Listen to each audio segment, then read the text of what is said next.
Chapter number 8 ની અંદર next topic જે આપણી સામે આવે છે તે છે મિત્રો સંક્રાંતિ તત્વોના કેટલાક અગત્યના સંયોજનો, જેમાંથી આપણે અહીં કેટલાક સંયોજનોની ચર્ચા કરીએ, જેમાંથી કુલ 3 સંયોજનો છે દોસ્તો. એમાંથી સૌથી પહેલો છે ધાતુના ઓક્સાઇડ. હા દોસ્તો, ધાતુના ઓક્સાઇડ. અને બીજો શબ્દ છે, તમે કદાચ જોતા હોય તો, ઓક્સો એનાયન સંયોજનો. કયા? Oxo anion. એ આના પછીનામાં આપણે ચર્ચા કરીશું. પહેલા ધાતુના ઓક્સાઇડની ચર્ચા કરી લઈએ કે ભાઈ દાખલા તરીકે આ ચર્ચા કોની કરવાની છે? પ્રથમ સંક્રાંતિ શ્રેણી એના તત્વો કયા છે?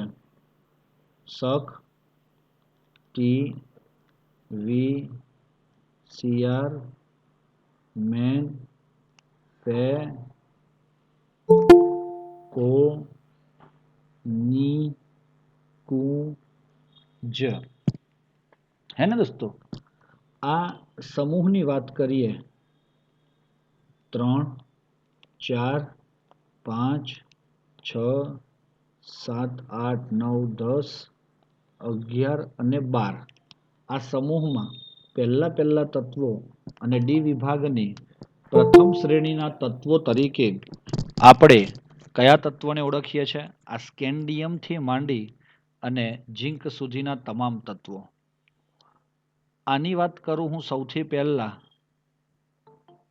કે આપણા આ સંયોજનોમાં ટિટેનિયમથી ઝિંક સુધીના તત્વો એમઓ ધરાવે છે. આ એમઓ એટલે શું છે? આને એમ કહેવાય છે એમઓ બનાવતો નથી. આ એમઓનો મતલબ શું થતો હશે દોસ્તો? એમઓનો મતલબ એમ થાય કે ધાતુનો ઓક્સાઇડ જે છે ને તે આ +2 વાળી જો ધાતુ હોય M+2, તો તેવી આ તમામ ટિટેનિયમથી માંડી અને ઝિંક સુધીના દરેક તત્વો આ પ્રકારે એમઓ પ્રકારના ઓક્સાઇડ્સ બનાવે છે. પરંતુ લોચો શું છે? સ્કેન્ડિયમનો છે કે જે એમઓ પ્રકારના ઓક્સાઇડ બનાવી શકતો નથી. અને હા, પાછા કેવા હોય છે એ બધા? આયનીય છે. એ પાછા કેવા છે બધા? આયનીય પણ છે. આ ઉપરાંત દોસ્તો સ્કેન્ડિયમથી સ્ટાર્ટ કરી અને કોણ ભાઈ? મેંગેનીઝ, એટલે સમૂહ 3 થી સમૂહ 7 તરફ જઈએ તો તમારી એ ધાતુના જે ઓક્સિડેશન આંક છે એ તેના સમૂહના ક્રમાંક જેટલા જોવા મળે છે ઓક્સાઇડમાં. કે સ્કેન્ડિયમ છે તો સમૂહનો ક્રમાંક 3 છે, તો એ ધાતુ +3 સ્વરૂપે ઓક્સાઇડ થી મેંગેનીઝ એ 7મો સમૂહ છે Mn2O7, એટલે કે +7 જેટલી ઓક્સિડેશન અવસ્થા ધરાવે છે. મતલબ એનો જેટલો ક્રમાંક છે ને દોસ્તો, આ એનો ક્રમાંક 3 છે, તો એ સ્કેન્ડિયમનો ઓક્સિડેશન આંક 3 થશે. આ સમૂહનો ક્રમાંક 5 છે તો વેનેડિયમ +5 આ રીતે દર્શાવી શકે છે. હું તમને ચર્ચા કરું કે આ બધા એકચ્યુઅલી છે કોણ કોણ? તો ચલો, સ્કેન્ડિયમ હોય તો સ્કેન્ડિયમની નીચે જ લખીએ Sc2O3. ટાઇટેનિયમ હોય તો TiO2. આ ઉપરાંત તમારો વેનેડિયમ હોય તો V2O5. ક્રોમિયમ હોય તો Cr2O6 અને Mn હોય તો Mn2O7 આપણને મળે છે. દોસ્તો આ પ્રકારના ઓક્સાઇડ તમારા Cr2O6 નહીં, CrO3, સોરી, CrO3 કહેવાય જેને.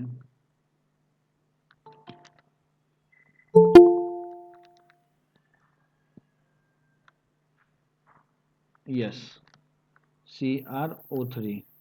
તો આ દરેક ઘટકના જે તમે ઓક્સિડેશન આંક જો શોધો છો તો સ્કેન્ડિયમ +3, ટિટેનિયમ +4, વેનેડિયમ +5, ક્રોમિયમ +6 અને Mn+7 છે.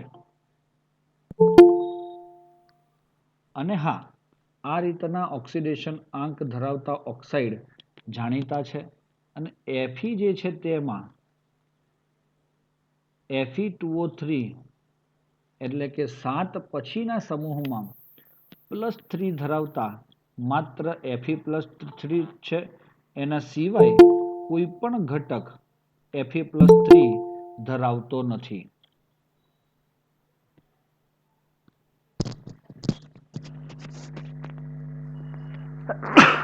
સોરી.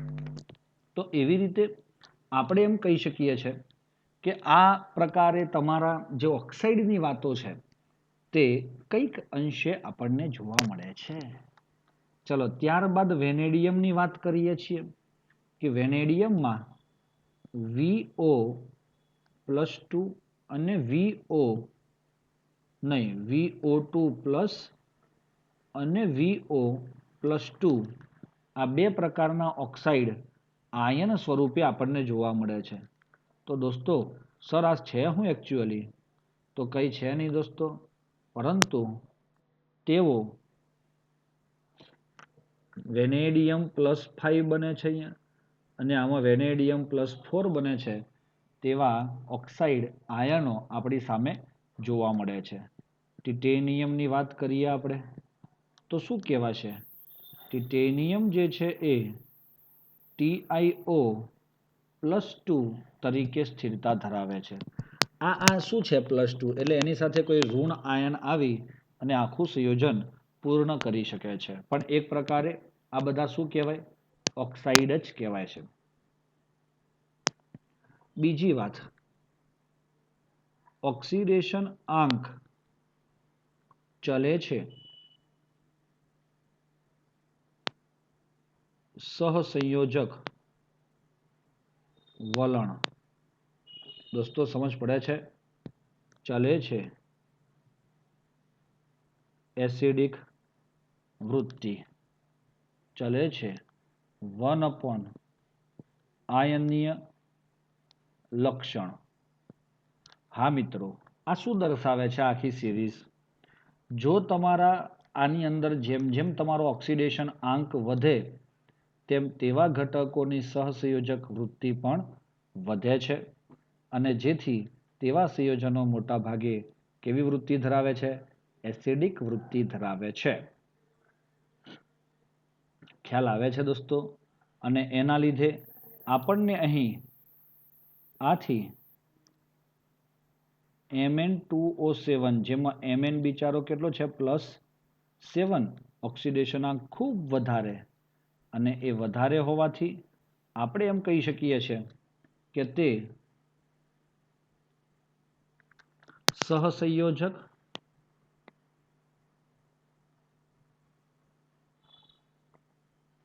લીલો તૈલી પદાર્થ છે. ચલો, સહસંયોજક લીલો તૈલી પદાર્થ એ આ કોણ છે? યસ, Mn2O7 છે. હવે બીજી વાત, ઉપરાંત તમારા CrO3 અને V2O5 તો તમે જોયું ને, ક્રોમિયમ +6 અને વેનેડિયમ +5 એના ઓક્સિડેશન આંક પણ ઘણા ઊંચા છે. તે નીચા ગલનબિંદુ ધરાવે છે. દોસ્તો આ નીચા ગલનબિંદુથી પણ આપણે સમજી જવું જોઈએ કે આયનીય અને સહસંયોજક બેની વાત આવતી હોય તો તમે એમ કહી શકશો આયનીય અને સહસંયોજકમાં કોના ગલનબિંદુ નીચા હોય? તો દોસ્તો જેટલો સહસંયોજક વૃત્તિ વધે એટલું ગલનબિંદુ ઘટે. આયનીય વલણ વધે તો ગલનબિંદુ વધે. આની અંદર પણ તમે આમ સીધે સીધું આગળ પણ ચર્ચા કરી શકો. ચલે છે 1 ગલનબિંદુ, હે ને? હા લખાય ને, લખાય જ. એટલે એના ઉપર પણ ડિપેન્ડેડ છે દોસ્તો. ચાલો ક્લિયર. અને હવે આગળ વધીએ એમાં કે આવી રીતે આ આખો ક્રમ આપણી સમક્ષ રજૂ છે, ત્યારે કેટલાક અણુ માટે આપણા કેટલાક ઓક્સાઇડની વાત કરીએ છીએ, એમાંથી Mn2O7ની પાણી સાથેની પ્રક્રિયા હું તમને કહું છું. તો શું થશે દોસ્તો? જો આપણે તેની પાણી સાથે પ્રક્રિયા કરીએ ને, HMnO4 બનાવે છે, અને તે એટલે કોણ? યસ, Mn+7 ધરાવે છે. ચલો, એટલે આ એક થઈ ગયો. નંબર 2, CrO3 માં જ્યારે પાણી નાખવામાં આવે છે ત્યારે તે આપણને શું આપે છે? H2CrO4 વત્તા H2Cr2O7. મતલબ આ પણ +6 માંથી +6 વાળો એક આવો ક્રોમિક એસિડ અને બીજો +6 વાળો આવો ડાઇક્રોમિક એસિડ આપણને આપે છે. તો દોસ્તો, આ શું લક્ષણ બતાવે છે? કે જેમ આપણે કીધું કે ઓક્સિડેશન આંક વધે તેમ એસિડિક વૃત્તિ વધે, તો તમે જોઈ શકો છો કે જે ઓક્સાઇડ પાણી સાથે એસિડ આપે તે કેવા હોય? એસિડિક જ હોય છે. આવું તમે જાણો છો. આગળ વધીએ, હે ને? યસ દોસ્તો. હવે નંબર 3ની વાત કરીએ. વેનેડિયમ આવે છે આપણું ત્યારે V2O3 થી V2O4 થી V2O5 તરફ જો જવામાં આવે તો શું થતું જાય છે દોસ્તો? તો જેમ તમે વેનેડિયમ ટ્રાઇઓક્સાઇડથી વેનેડિયમ ટેટ્રોક્સાઇડ અને વેનેડિયમ પેન્ટોક્સાઇડ જાઓ છો, તેમ તેમ આ તમારો V2O3 એ કેવો છે દોસ્તો? બેઝિક છે. અને આ કેવો છે? ઓછો બેઝિક છે. અને V2O5 એ ઉભયગુણી છે. કેવો છે દોસ્તો? ઉભયગુણી. આમાં ઓક્સિડેશન આંક હું તમને બતાવું કે આ બધાના કેટલા કેટલા છે, તો તમને એકચ્યુઅલ ખ્યાલ આવે કે ભાઈ આ વેનેડિયમની અંદર આ V+3 છે, આ +4 છે અને આ +5 છે. તો જેમ જેમ ઓક્સિડેશન આંક વધે તેમ જે તે ધાતુના ઓક્સાઇડની વૃત્તિ બેઝથી એસિડ તરફ જાય છે. બેઝથી કઈ તરફ જાય છે? એસિડ તરફ. અરે આટલી ખબર પડે છે દોસ્તો? આગળ વધીએ. વેનેડિયમ જે છે એમાં V2O5 એ કઈક અંશે ઉભયગુણી સાથે કેવો છે પાછો? થોડો થોડો એસિડિક પણ છે. હા, એટલે તેના મુખ્યત્વે કેટલાક તે ક્ષાર પણ આપે છે. અને તે ક્ષાર કેવા હોઈ શકે ને કયા હોઈ શકે? તો તમે જોઈ શકો છો અહીંયા કે એક ક્ષાર VO4-3 અને VO2+ જોવા મળે છે. તો દોસ્તો, આ રીતે આપણા આવા ક્ષારો એ તમારો વેનેડિયમ પેન્ટોક્સાઇડ બનાવીને આપે છે. હા મિત્રો,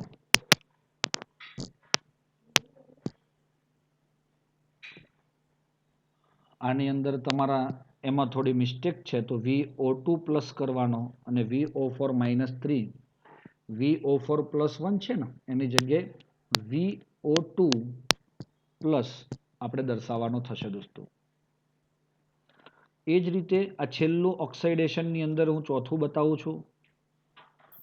CrO માંથી Cr2O3 માંથી CrO3. તો તમે જુઓ છો ને શું થયું અહીંયા?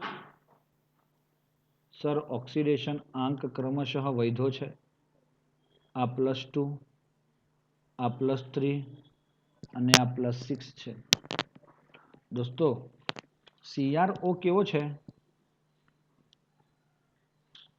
બેઝ છે. CrO2 કેવો છે? Cr2O3 એટલે +3 વાળો ઉભયગુણી, અને છેલ્લે તમારો CrO3 એ એસિડિક છે. તો જેમ જેમ ઓક્સિડેશન આંક વધતો જાય છે તેમ તેમ શું થતું જાય છે મિત્રો? એના જે લક્ષણો છે, કયા લક્ષણો? હા, એસિડિક તરફ જવાના એ ઓક્સાઇડના વધતા જાય છે. તો સમજ પડી ગઈ મિત્રો? જો સમજ પડી ગઈ હોય તો આપણે આગળ વધીએ.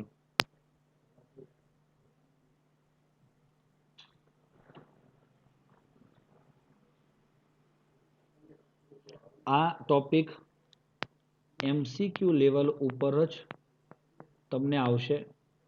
એટલે આ કોણ એસિડિક અને શા માટે એસિડિક છે, એક આ ક્રમ બહુ અગત્યનો થાય. એ સમજીને વિચારીને કામ કરવાનું થાય.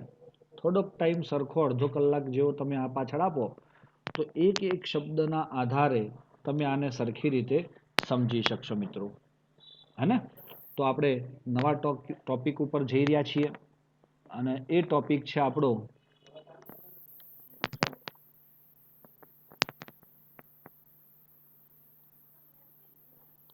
પોટેશિયમ ડાઇક્રોમેટ. દોસ્તો, હા, આ પોટેશિયમ ડાઇક્રોમેટ છે. અને આ થિયરીની અંદર, અચ્છા, એનું સૂત્ર લખી આપું તમને. પોટેશિયમ એટલે કે CrO એટલે ક્રોમેટ, ડાઈ છે એટલે Cr2O7 અને સૂત્ર થાય તમારું K2Cr2O7 એ તમારું શું કહેવાશે? પોટેશિયમ ડાઇક્રોમેટ તરીકે ઓળખવામાં આવે છે. અને એના લીધે હવે આપણે આ ટોપિકની અંદર આગળ વધીએ. તો દોસ્તો, આ ટોપિક ખૂબ જ અગત્યનો છે. કોના માટે? થિયરી માટે. MCQ માટે તો ખરો જ, પણ થિયરી માટે પણ વારંવાર પૂછાયેલો આ સવાલ છે કે ભાઈ ક્રોમિક એસિડ ની બનાવટ, ગુણધર્મો અને ઉપયોગો જણાવો. શું મિત્રો? ક્રોમિક એસિડની બનાવટ, ગુણધર્મો અને ઉપયોગો જણાવો.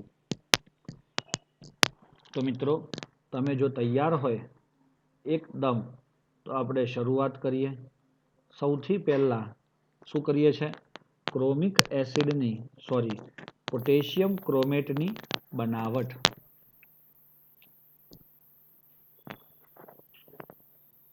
બનાવટ કરવા માટે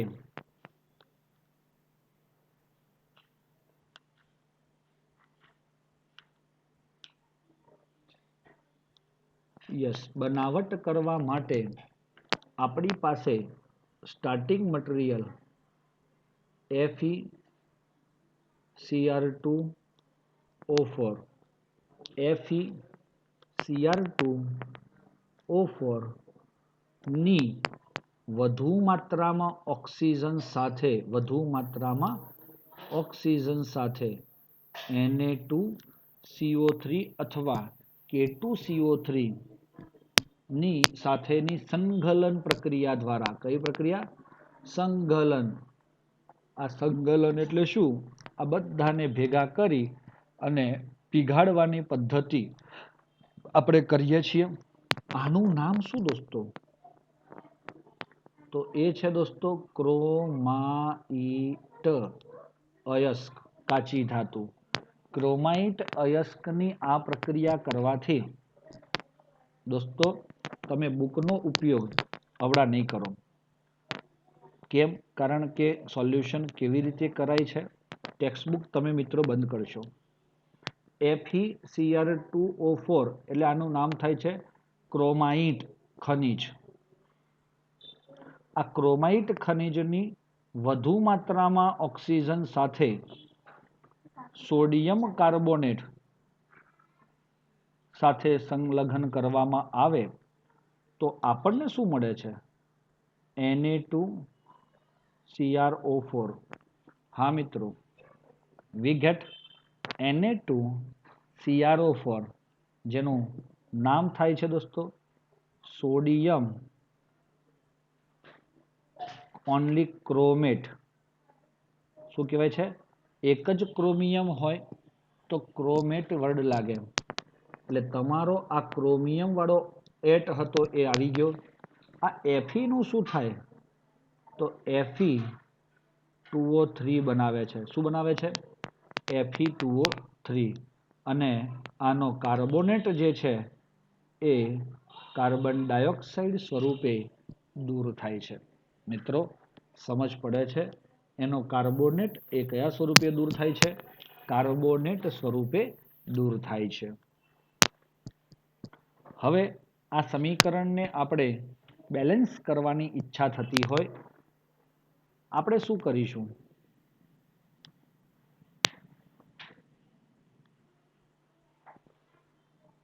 તો દોસ્તો સીધું આ Fe2 છે તો હું આને ઉભારો અલગ પેનથી કરીએ તો તમને પણ તરત દેખાઈ આવે કે આ શું કરી રહ્યા છે આપણે તે. Fe2 છે એટલે આપણે એને 2 કર્યા તો ક્રોમિયમ 4 થયા. તો ક્રોમિયમ 4 કર્યા આપણે. હા કે ના? હવે સોડિયમ કેટલા થયા? તો સોડિયમ 4 દુ 8 થયા. થયા કે નહીં? હા મિત્રો, તો આપણે આ સોડિયમને કેટલા કહીએ હવે? 4 દુ 8 સોડિયમ કહી શકીએ કે નહીં? અને આ રીતે 8 સોડિયમ જો થતા હોય તો કાર્બન કેટલા થયા? તો 4 CO2 થાય. તો આપણા એ કાર્બન 4 થશે. હવે ઓક્સિજનની વાત કે મિત્રો 4 ચોક 16 ઓક્સિજન અને 4 દુ 8 કાર્બન એટલે 8 તારી 24 ઓક્સિજન 25 26 અને 27 ઓક્સિજન થયા. એમાંથી આ 4 દુ 8 અને 4 તારી 12 એટલે 20 થાય. તો અહીંયા આવે 7/2 આવે કે નહીં? તો તમારા 7 ઓક્સિજન અહીંયાથી મળી જાય. અને જો આ 7 ન ગમતા હોય તો તમે આખા જ સમીકરણને આની જગ્યાએ શું મૂકી શકો? 2 વડે ગુણી નાખીએ આપણે તો તમને થોડો આઈડિયા પણ આવે કે સમીકરણમાં આ 2 છે એની જગ્યાએ શું મૂકીએ છે? 4 અને આ Na છે 4 એની જગ્યાએ આપણે મૂકવા પડે 8 અને આ 7/2 છે એની જગ્યાએ 7 અને આ 4 છે એની જગ્યાએ 8 અને આ 2 છે કંઈ જ નથી એની જગ્યાએ 2 અને આ 4 ની જગ્યાએ 8 CO2 થી આપેલું આખું સમીકરણ વ્યવસ્થિત રીતે બેલેન્સ થાય છે મિત્રો. એક વસ્તુ તમને કહી દઉં હું, પીળા રંગનો આપણને આ કોણ મળ્યો? યસ, સોડિયમ ક્રોમેટ મળે છે. ક્લિયર થઈ જાય છે? ચાલો નંબર 2.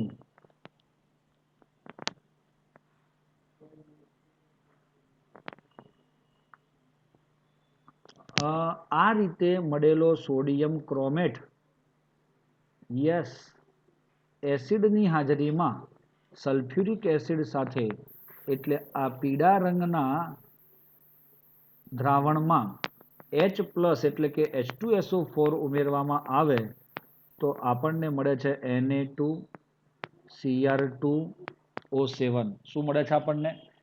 Na2Cr2O7 મળે છે.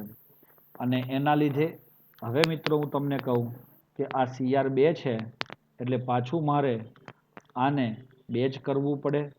એટલા માટે આપણે અહીંયા 2 કરીએ તો સોડિયમ 4 થયા તો Na+ આપણે કહીએ છીએ 2 થાય અને આ 4 દુ 8 ઓક્સિજન થયા તો અહીંયા 7 છે તો H2O દૂર કરીએ તો સીધું અહીંયા 2H+ ટોટલ કરવાથી આપણને શું મળે છે? Sodium dichromate.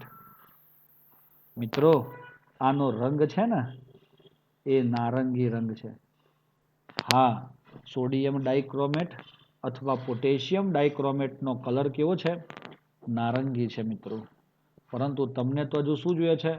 સર, અમારે જોઈએ છે પોટેશિયમ ડાઇક્રોમેટ. એટલે આપણે એની ત્રીજી પ્રોસેસ કરવી પડશે.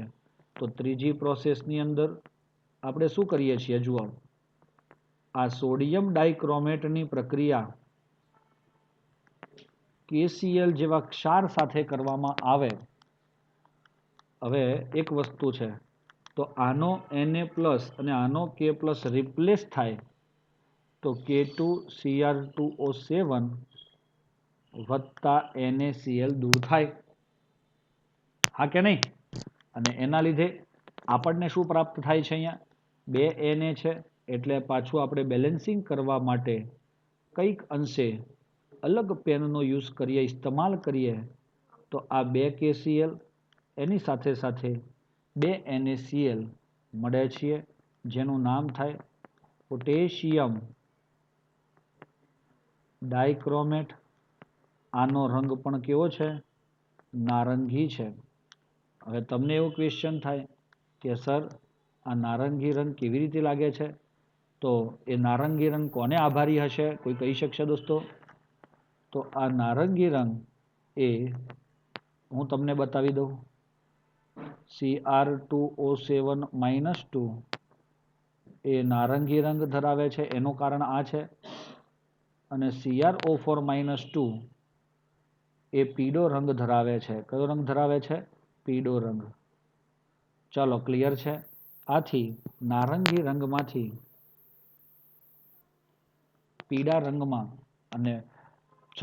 રંગમાંથી નારંગી રંગમાં રૂપાંતર થઈ આપણને પોટેશિયમ ડાઇક્રોમેટ મળે છે.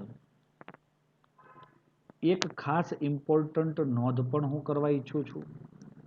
આવું કેમ શક્ય બને કે આ બંનેની જો દ્રાવ્યતા આપણે ચેક કરીએ, Na2Cr2O7 અને K2Cr2O7, તો દોસ્તો Na2Cr2O7 ની દ્રાવ્યતા એ K2Cr2O7 કરતા વધારે છે. એટલે કે આ સરળતાથી વધુ દ્રાવ્ય છે, એટલે જ એ KCl સાથે પ્રક્રિયા કરી અને આના સ્ફટિક આપે છે. સમજ પડે છે? K2Cr2O7 ના શું આપે છે તમને? સ્ફટિક આપે છે.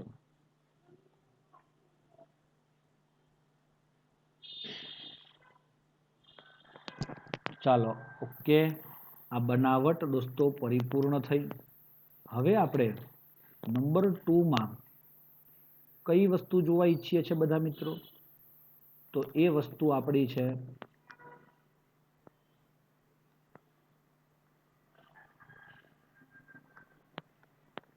ગુણધર્મો. હા મિત્રો, તે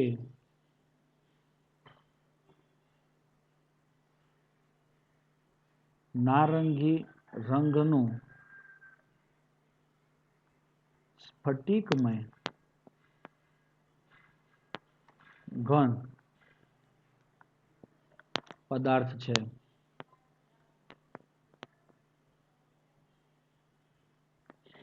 નારંગી રંગનો સ્ફટિકમય ઘન પદાર્થ છે. હા મિત્રો, બીજી વાત, તે જલીય દ્રાવણમાં આંતર પરિવર્તનશીલ છે.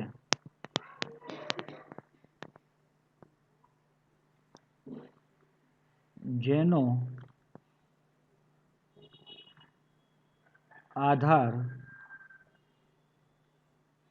દ્રાવણની pH પર રહેલો છે. દોસ્તો, હા મિત્રો, જેનો આધાર એ કોની pH ઉપર રહેલો છે? હા, દ્રાવણની pH ઉપર.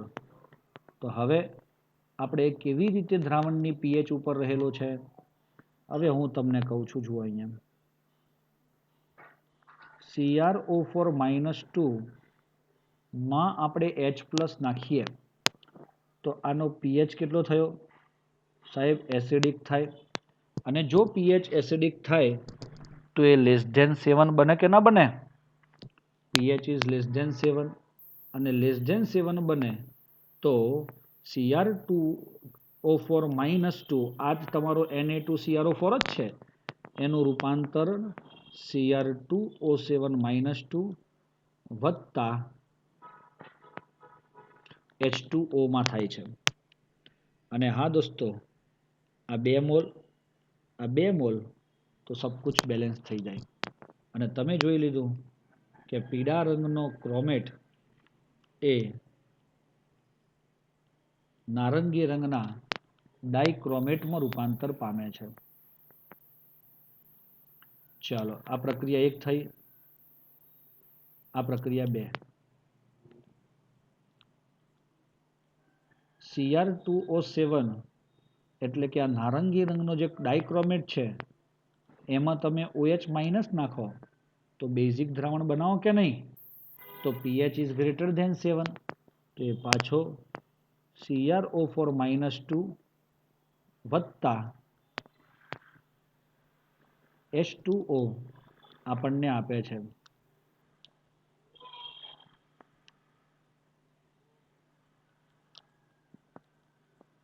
અને એ બેલેન્સિંગ જ્યારે કરવામાં આવે છે તો 2H+, 2 ઓક્સિજન, હા આ 4 દુ આ 2 Cr થશે તો 4 અને OH- આ રીતે H2O બને છે. આથી પાછો શું થાય સર આ નારંગી રંગ જે હતો એમાંથી પીળા રંગમાં રૂપાંતર પામે છે. આ ક્લિયર થાય છે કે નારંગી રંગમાંથી કયા રંગમાં રૂપાંતર પામ્યું પીળા રંગમાં રૂપાંતર પામે છે. તો આ આંતર પરિવર્તનશીલ છે દોસ્તો આ એનો ગુણધર્મમાં હું તમને એમ કહેવા ઈચ્છું છું આ પહેલો આ બીજો હવે ત્રીજો ગુણ આપણે કહીએ છીએ એનું બંધારણ એમાં એક આવે CrO4 -2 તો એ બંધારણમાં Cr O અને O CrO4 -2 આ પ્રકારે સમચતુષ્ફલકીય આકાર ધરાવે છે.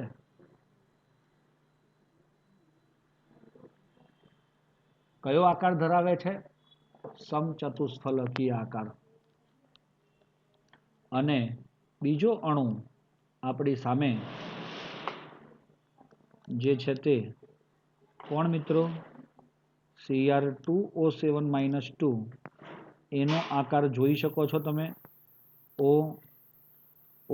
અને O તો જુઓ આ પણ સમચતુષ્ફલકીય થયું O અને O આ બ્રિજ જેવી રચના થાય છે અને આ પ્રકારે એ પણ સમચતુષ્ફલકીય આકાર એટલે કે 2 સમચતુષ્ફલકના શીર્ષ એકબીજા સાથે ભાગીદારીમાં છે. અહીંયા આ માથું છે જેમની વચ્ચેનો જે ખૂણો છે 126 ડિગ્રી મળે છે અને આ બંધ લંબાઈ 179 પિકોમીટર મળી. તો મિત્રો આની કેટલી મળે આ CrO પણ એટલો જ હોય અને આ બધામાંથી એક મળે છે 163 તો બાકીના પણ 163 જ પિકોમીટર હશે.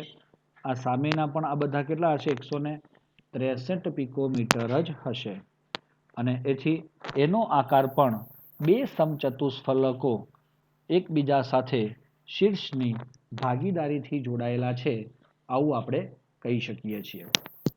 મિત્રો ક્લિયર થઈ જાય છે. આ કંઈક અંશે ભૌતિક ગુણધર્મોની ચર્ચા કહેવાય. હવે આપણે રાસાયણિક ગુણધર્મોની ચર્ચા કરીએ.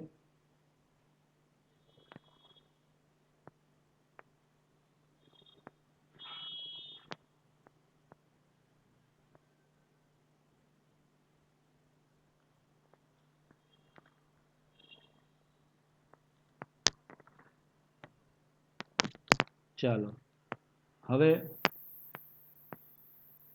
સોડિયમ ડાઇક્રોમેટ અને પોટેશિયમ ડાઇક્રોમેટ પ્રબળ ઓક્સિડેશન કરતા છે.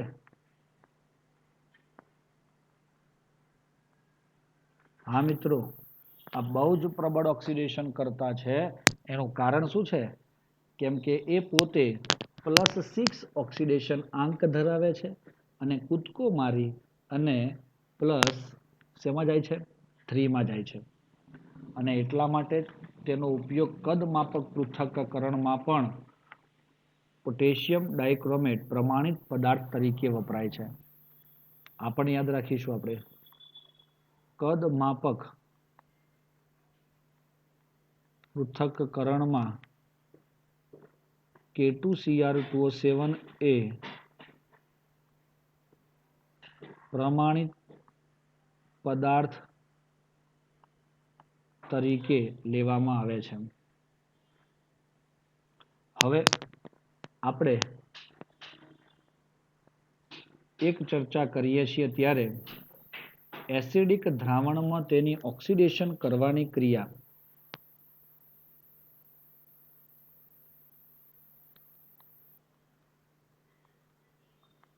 હા મિત્રો, Cr2O7-2 વત્તા H+ એસિડિક દ્રાવણમાં આપણે જ્યારે લઈએ છીએ ત્યારે રિડક્શનની પ્રોસેસ થવાથી Cr+3 અને આ H+ જે છે એ H2O સ્વરૂપે દૂર થાય છે.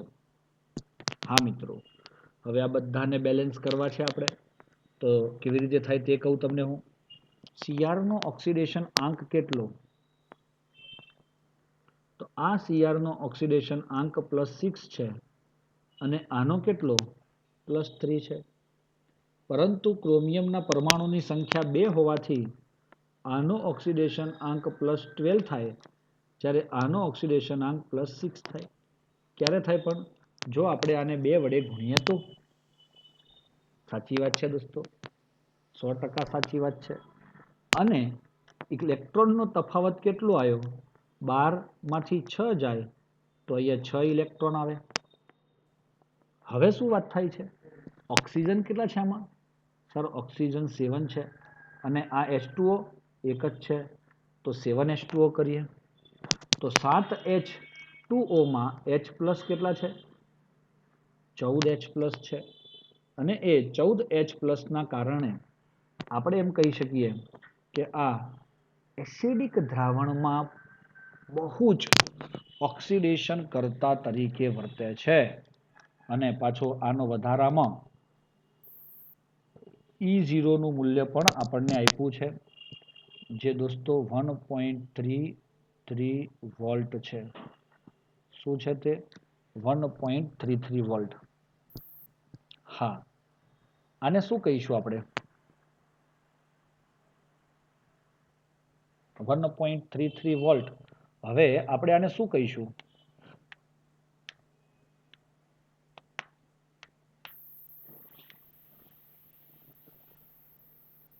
કે જેમ તમારો E0 નું મૂલ્ય વધારે હોય તેમ તેની રિડક્શન પામવાની વૃત્તિ વધારે હોય, તો બીજાનું ઓક્સિડેશન કરવાની વૃત્તિ વધારે હોય એમ એ વધારે પ્રબળ ઓક્સિડેશન કરતા તરીકે વર્તી શકે છે. હે ને? ચલો હવે આ વાતને આપણે ફાઇનલ ઓપ આપતા તે એસિડિક માધ્યમમાં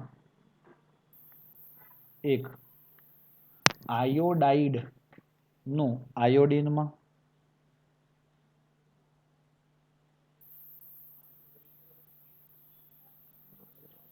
એટલે આમ કહેવાય દોસ્તો, I- માંથી I2 માં, નંબર 2 સલ્ફાઇડ માંથી સલ્ફરમાં,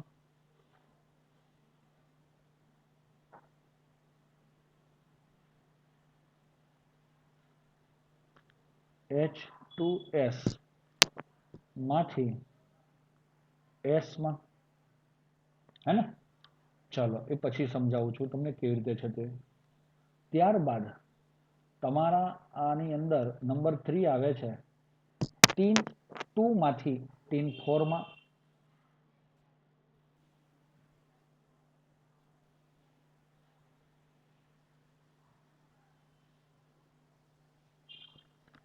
હે ને. ચાલો પછી એટલે કે SN +2 માંથી SN +4 માં અને ચોથું Fe +2 માંથી Fe +3 માં હે એટલે આપણે આયર્ન 2 માંથી આયર્ન 3 માં એટલે કે +2 માંથી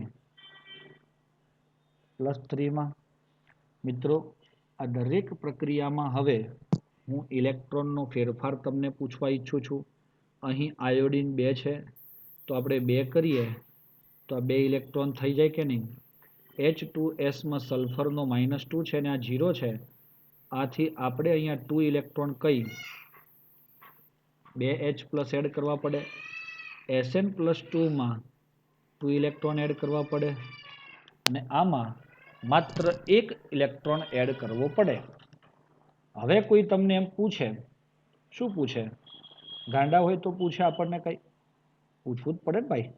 તો ચાલો એમાં આપણે જો તમારા આ ઓક્સિડેશન કરતા તરીકે તમે Cr2O7 ને વાપરતા હોય તો એમાં ઇલેક્ટ્રોનનો તફાવત કેટલો છે? 6 ઇલેક્ટ્રોનનો છે. તો દરેકમાં 6 કરવા પડે. એ 6 ઇલેક્ટ્રોન કરવા માટે આપણે દરેકને ચલો આને 6 કરવા માટે કેટલા વડે ગુણવું પડે? 3 વડે.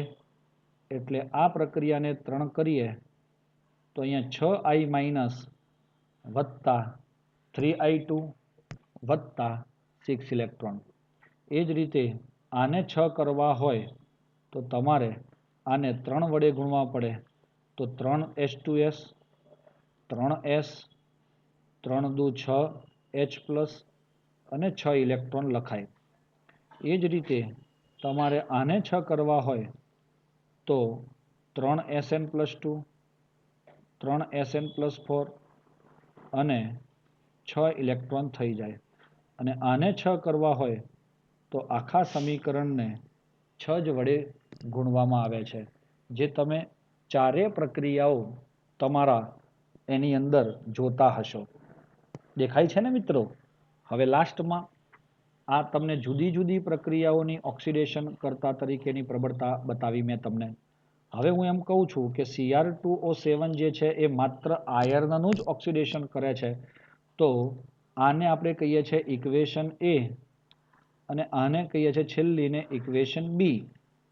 હા, એટલે કે સમીકરણ A અને B પરથી બેનો સરવાળો કરીએ તો Cr2O7 -2 વત્તા 14H+ વત્તા Fe+ કેટલા પણ 6Fe+2 કારણ કે પેલા 6 ઇલેક્ટ્રોન અને 6 ઇલેક્ટ્રોન સામે નીકળી જશે.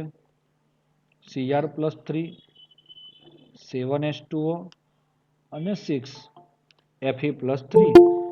તો દોસ્તો તમને ખ્યાલ આવી ગયો હશે કે ફાઇનલ જે તમારા ઓક્સિડેશન વાળી પ્રક્રિયા તમારી સામે છે તે પ્રક્રિયા બહુ જ ઇમ્પોર્ટન્ટ પ્રક્રિયા પણ કહેવાય કે જે Fe+2 નું Fe+3 માં રૂપાંતર કરે છે. આ બે પ્રક્રિયાઓનો જ્યારે આપણે સરવાળો કરીશું તો આપણને આ ફાઇનલ પ્રક્રિયા મળે છે. દોસ્તો આ જ રીતે શું તમારો ડાઇક્રોમેટ એ આયોડાઇડનું આયોડિનમાં રૂપાંતર કરે છે એની પ્રક્રિયા લખવાની કહું તો આવડે તમને? આવડે? એટલે કે જો હું આને B કીધી છે, હવે આને સ્મોલ a સ્મોલ b ને સ્મોલ c કહી દઉં તો કેપિટલ A ની સ્મોલ a સાથેનું મિશ્રણ કરો, કેપિટલ A નું સ્મોલ b સાથે, સ્મોલ c સાથે. તો આ પ્રકારે રેડોક્સ પ્રક્રિયા તમને મળે છે મિત્રો. ક્લિયર થઈ જાય છે? હવે આપણે આના લાસ્ટ ટોપિક અત્યારે સમજવા જઈ રહ્યા છે અને તે છે આનો ઉપયોગ. લગભગ એક તો ઓક્સિડેશન કરતા તરીકે વપરાય છે અને કદમાફક પૃથક્કરણમાં આ K2Cr2 પ્રમાણિત પદાર્થ તરીકે વપરાય છે. એ બે તો છે જ. એક ત્રીજો અને ચોથો આપણે લખીશું. ચર્મ ઉદ્યોગમાં તે ખાસ વપરાય છે અગત્યના રસાયણ તરીકે, અને એજો સંયોજનોની